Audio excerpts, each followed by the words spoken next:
नमस्कार दोस्तों, स्वागत है आप सभी का आपके अपने यूट्यूब चैनल पे।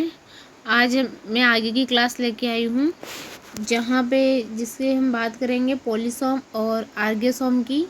मैंने पिछले वाली क्लास के अंदर राइबोसोम तक पढ़ा दिया है। आज हम आगे की क्लास पे चर्चा करते हैं कि देखो इसमें पॉलीसोम और आर्गेसोम। इसमें क्या होता है कि प्रोटीन संश्लेषण के दौरान मैसेंजर आरएनए रज्जु कई राइबोसोम से जुड़ा रहता है, इसे पॉलीसोम कहा जाता है। जिसके अंदर मैसेंजर आरएनए रज्जु होता है वो कई राइबोसोम से जुड़ा रहता है, इसे पॉलीसोम कहा जाता है। अगर डायग्राम की बात करते हो तो देखिए ये है हमारा मैसेंजर आरएनए। ये क्या है? ये हमारा मैसेंजर आरएनए है जो यहाँ पे लिख रखा है, ये मैसेंजर आरएनए है और ये चलता है 5 डेज। यहाँ पे 5 डेज सिरा रहेगा और 3 डेज सिरा, इस वाले को बोलेंगे 5 डेज से 3 डेज की ओर। और इसमें क्या होता है कि कई सारे राइबोसोम होते हैं। ये कई सारे राइबोसोम जुड़ करके पॉलीसोम बनाते हैं जो प्रोटीन संश्लेषण के दौरान जब ये इसको अपन बोलेंगे मैसेंजर आरएनए। ये जो लाइन जा रही है इसको मैसेंजर आरएनए की रेखा है। ये मैसेंजर आरएनए जो रज्जु होता है वह कई राइबोसोम से, ये छोटे छोटे ये राइबोसोम दिए हुए रहते हैं, कई सारे राइबोसोम से जुड़ा रहता है, इसे पॉलीसोम या आर्गेसोम कहते हैं। ये तो ही हमारी इसकी बात। और सबसे ज़्यादा जो एंजाइम होता है वो माइटोकॉन्ड्रिया में ऑक्सीकृत होते हैं। ये बात नोट कर लेना है, ध्यान देने होगी कि मतलब ज़्यादातर एंजाइम कहाँ ऑक्सीकृत होते हैं तो माइटोकॉन्ड्रिया में होते हैं। आगे देखिए कि अगर हम बात करते हैं एंडोमेम्ब्रेन सिस्टम की, यानी अंतर झिल्ली तंत्र। जैसे एंडोमेम्ब्रेन सिस्टम जो होता है, अंतःझिल्ली तंत्र होता है, इसमें क्या होता है कि इस तंत्र में ऐसे कोशिकांग सम्मिलित होते हैं जिनका कार्य एक दूसरे से जुड़ा होता है या संबंधित होता है। ये यहाँ पे रॉन्ग है, यहाँ पे जुड़ा कर देना आप, जुड़ा होता है एक दूसरे से या संबंधित होता है।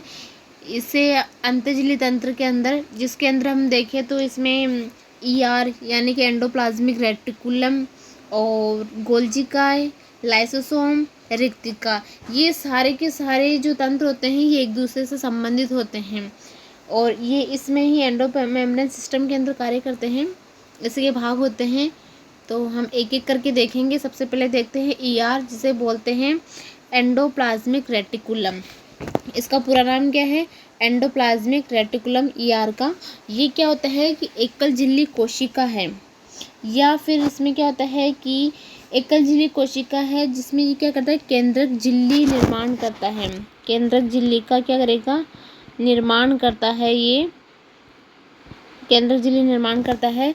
सामान्य इनका कार्य क्या है? अंतरकोशिकीय स्थानांतरण। अगर आपसे कोई पूछे कि एंडोप्लाज्मिक रेटिकुलम का सामान्य कार्य क्या है तो आप बताओगे अंतरकोशिकीय स्थानांतरण।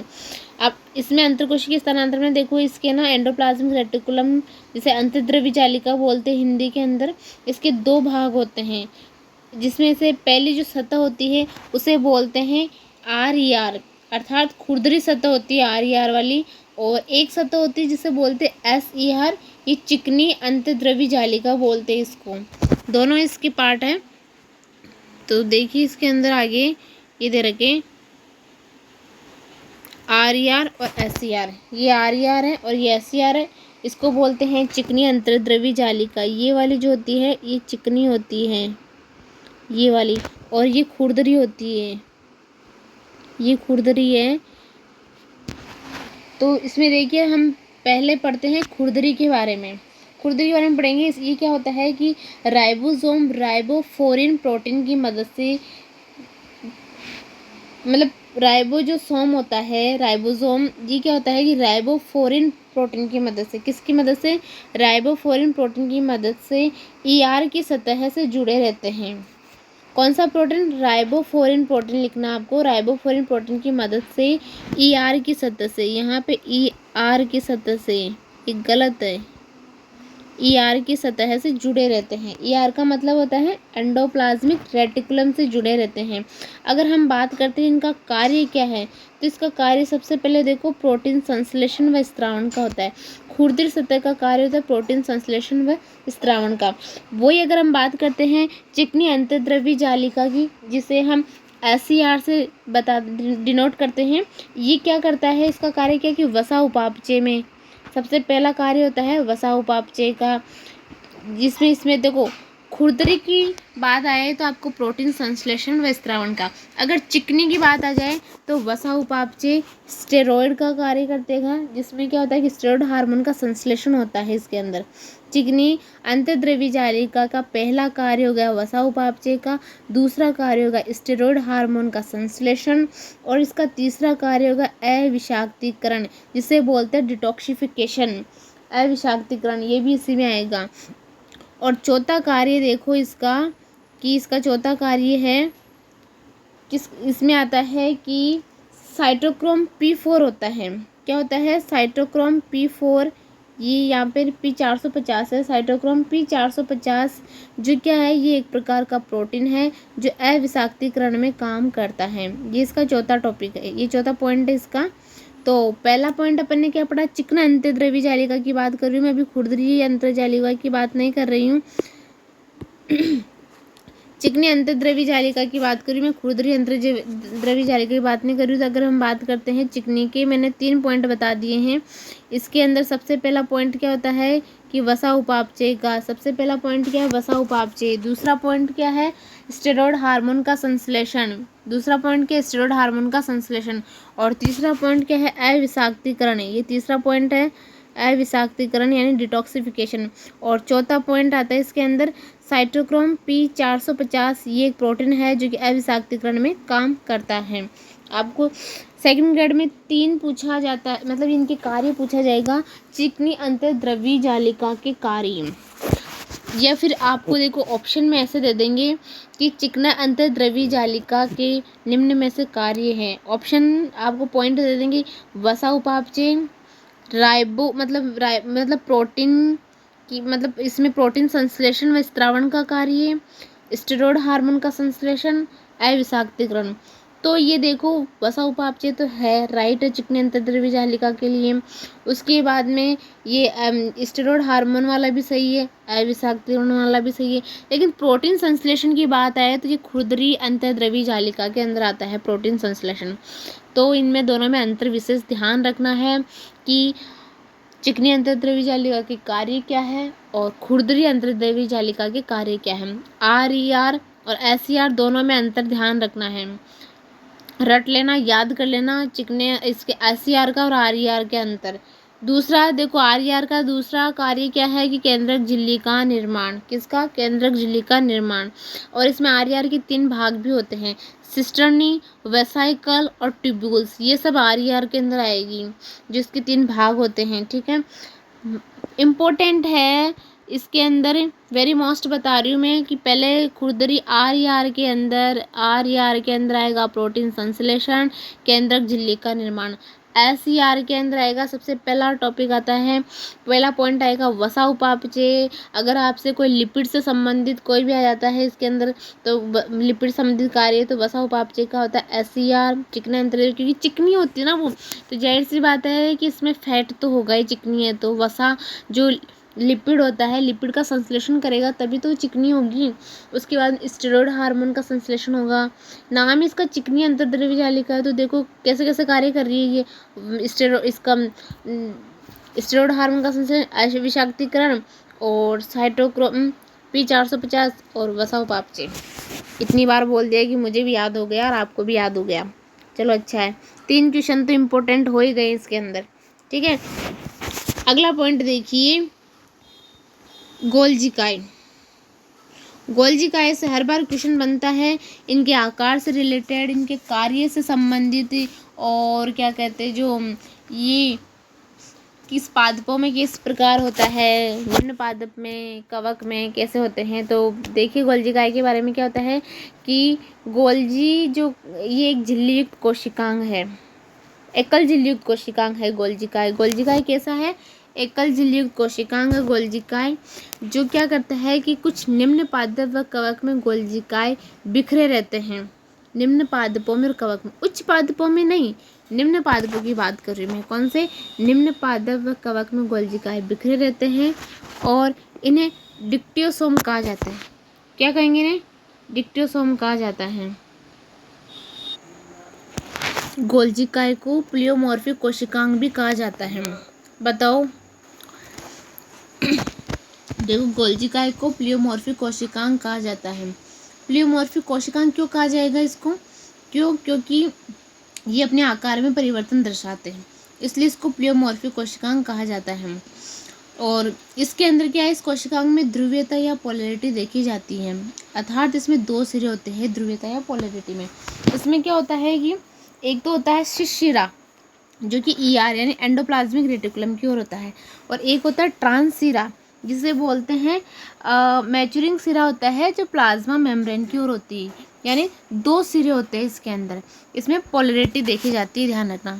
इसमें अगर याद रखने की बात करूँ, कौन सी सबसे पहले होता है कि गोल्जिकाएं निम्न पादप व कवक में बिखरे रहते हैं, उच्च पादपों में नहीं, निम्न पादपों में। ध्यान देने योग्य बात तो एक तो ये है। दूसरी क्या है कि गोल्जिकाएं को प्लियोमॉर्फिक कोशिकांग कहा जाता है। क्यों कहेंगे? क्योंकि ये अपने आकार में परिवर्तन दर्शाते इसलिए। तीसरी लाइन क्या है कि इसमें ध्रुवीयता या पोलैरिटी देखी जाती है। क्यों देखी जाएगी?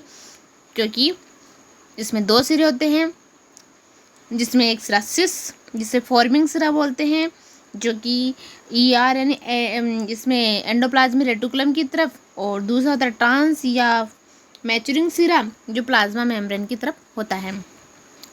ये देखो, इसमें देखो ये दोनों, सिस सिरा जिसे फॉर्मिंग सिरा बोलेंगे, ट्रांस सिरा ये प्लाज्मा मेम्ब्रेन की ओर होता है, और सिस ER की ओर होता है। इसके कार्य क्या है? किसके? गोल्जिकाए के। सबसे प्रमुख कार्य है स्त्रावण का, जिसको बोलते हैं सिक्रेशन का, जिसमें ये गोल्जिकाए तो लाइसोसोम का सिक्रेशन करेगा, प्रोटीन, वसा, इन सब का भी करेगा, उनको स्थानांतरण करवाना, प्रोटीन व वसा की पैकेजिंग व रूपांतरण। ये देखो, दूसरा, पहला कार्य क्या हो गया सिक्रेशन का, दूसरा कार्य प्रोटीन व वसा की पैकेजिंग व रूपांतरण करवाना, जैसे, और तीसरा कार्य क्या, ग्लाइकोलिपिड व ग्लाइकोप्रोटीन का। सपोज करो जैसे कि यहाँ पे ये गोल्जिकाए है ना, अब ये क्या करेगा, लाइसोसोम का निर्माण करेगा, और इसमें वसा और जो ये प्रोटीन होते हैं ना, प्रोटीन वसा, इनकी क्या करेगी, पैकेजिंग यानी इनको नहलाएंगे, धुलाएंगे, वस्त्र पहनाएंगे, और फिर इसको ट्रांसफ़र करेंगे अगले की मेम्ब्रेन पे। ये होता है किसका? गोल्जिकाए का। ये गोल्जिका होता है, ठीक है। अगला कार्य देखो इसका, कितने कार्य, पहला, दूसरा और तीसरा। चौथा देखो, इसमें है लाइसोसोम का निर्माण। चौथा कार्य क्या हो गया? लाइसोसोम का निर्माण। तो इसमें 4 प्रमुख कार्य हैं, पहला, दूसरा, तीसरा और चौथा। तो पहले तो 4 याद रखिए। पहला क्या आता है? पहला होता है कि सिक्रेशन का, दूसरा प्रोटीन व वसा की पैकेजिंग व रूपांतरण, तीसरा ग्लाइकोलिपिड्स व ग्लाइकोप्रोटीन का निर्माण करते हैं, और चौथा लाइसोसोम का निर्माण करते हैं, ठीक है। अगर इसमें ट्रिक देखो, इसमें GERL, इसका मतलब समझते हो, गर्ल। ये एक ट्रिक है जिसके अंदर ER से जुड़ा हुआ गोल्जी लाइसोसोम का निर्माण करता है, अर्थात गोल्जिकाए जो होता है वो लाइसोसोम का निर्माण करता है, और वो किससे? ER से जुड़ा हुआ, यानी एंडोप्लाज्मिक रेटिकुलम से जुड़ा हुआ गोल्जी लाइसोसोम का निर्माण करता है। और याद रखने की ट्रिक है गर्ल, यानी कि ER, ये देखो ER से जुड़ा हुआ गोल्जी, ये जी गोल्जी लाइसोसोम का निर्माण करता है। इसकी ट्रिक हो गई गर्ल, ठीक है। अगला 5वां पॉइंट देखो कि शुक्राणु में एक्रोसोम का निर्माण करना। शुक्राणु में एक्रोसोम का निर्माण करना है 5वां पॉइंट हो गया। जो शुक्राणु बना होता है ऐसे, इसमें देखो ऐसे ये होता है, इसमें एक्रोसोम का निर्माण करना। ये जो ऊपर वाली बॉडी होती है ना, ये एक्रोसोम का निर्माण कौन करेगा? गोल्जी। इसका काम भी यही होता है, एक्रोसोम का निर्माण करना, ये, ठीक है। अगला देखो, पादपों की कोशिका द्रव्य विभाजन में सेल प्लेट यानी कोशिका पट्टी का निर्माण करना। किसके अंदर? पादपों की कोशिका द्रव्य विभाजन में सेल प्लेट एंड कोशिका पट्टी का निर्माण करना। ऐसे जो सेल होती है इसके अंदर कोशिका द्रव्य विभाजन, ये पूरा साइटोप्लाज्म होता है, इसके अंदर एक यहाँ पे सेल प्लेट होती है बीच में, इसका निर्माण भी, सेल प्लेट का निर्माण भी कौन करेगा? गोल्जी करेगा इसका निर्माण भी। ठीक है, तो लाइसोसोम के बारे में आगे पढ़ेंगे। सबसे पहले आप बताओ मुझे गोल्जी के जो मैंने 6 कार्य बताए हैं वो कौन कौन से हैं। सबसे पहले क्या है कि सिक्रेशन का, दूसरा प्रोटीन व वसा की पैकेजिंग व रूपांतरण, तीसरा ग्लाइकोलिपिड व ग्लाइकोप्रोटीन का निर्माण करता है, चौथा लाइसोसोम का निर्माण, और पांचवा शुक्राणुओं में एक्रोसोम का निर्माण, और छठा पादपों के कोशिका द्रव्य विभाजन में सेल प्लेट या कोशिका पट्टी का निर्माण। ये पूरे 6 कार्य हुए किसके? गोल्जी काय के। अगला है लाइसोसोम। अगर ये जो अब लाइसोसोम का सिक्रेशन भी कौन करेगा? गोल्जी। लाइसोसोम का सिक्रेशन भी कौन करता है? गोल्जी करता है। और लाइसोसोम कैसा है? एकल झिल्ली युक्त कोशिकांग है। गोल्जी भी एकल झिल्ली युक्त कोशिकांग है, लाइसोसोम भी एकल झिल्ली युक्त कोशिकांग है, रिक्तिका और सूक्ष्मकाय यानी माइक्रोबॉडीज ये सब क्या है? एकल झिल्ली युक्त कोशिकांग है। तो लाइसोसोम क्या होता है? आगे देखो यहाँ पे कि ये गोल्जी काय से निर्मित होता है। किससे? ये गोल्जी काय से निर्मित होता है। और लाइसोसोम के भीतर एक विशेष प्रकार की जल अपघट्य एंजाइम पाई जाती है जो अम्लीय पीएच पर कार्य करती है। किस पे? अम्लीय पीएच पर कार्य करेगी। कौन?